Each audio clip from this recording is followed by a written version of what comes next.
Survivre en milieu hostile, en fait, je dirais, c'est la question du travail. Au départ d'un spectacle, il y a toujours une sensation.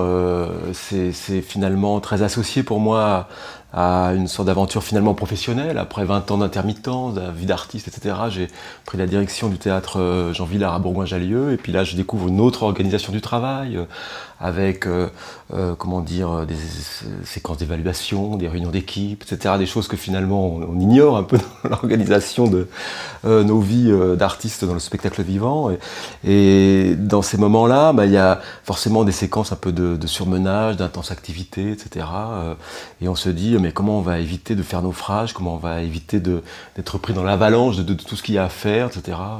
Et c'est là qu'on se met à rêver de grands espaces, de moments comme ça, très vite, très seul, comme ça, au milieu de la mer, au milieu des montagnes, au milieu des déserts, et que ressurgit finalement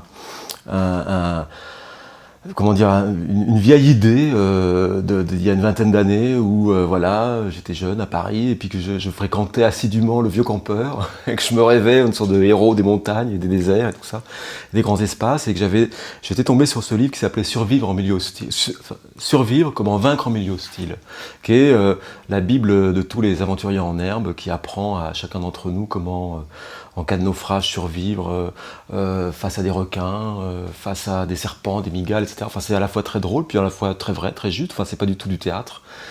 Et finalement, le projet s'est inventé dans cette tension-là entre, d'un côté, ce rêve d'ailleurs, ce rêve de dépassement de soi, et puis cet environnement du travail, finalement très, très normal, au fond, avec la climatisation, enfin, le chauffage en hiver, la clim en été, cet espace qui est comme ça très protégé des éléments. Et on s'est dit, et c'est là que le projet a commencé, et qu'est-ce qui se passerait si tout d'un coup on associait les deux, quoi, à la fois cet environnement très protégé, des éléments, et si tout d'un coup dans cet environnement surgissaient justement ces éléments desquels on cherche à se protéger. Donc c'est à la fois la question du travail qui est posée, comment on travaille, et puis en même temps cette envie de réalisation de soi qu'on a quand on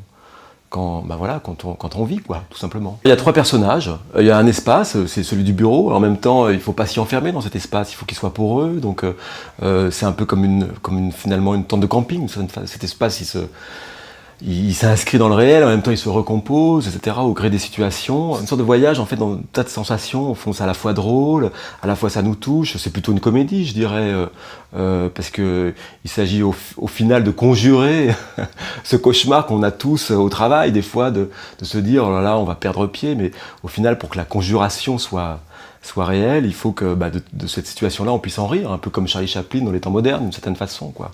Très modestement, je dis ça.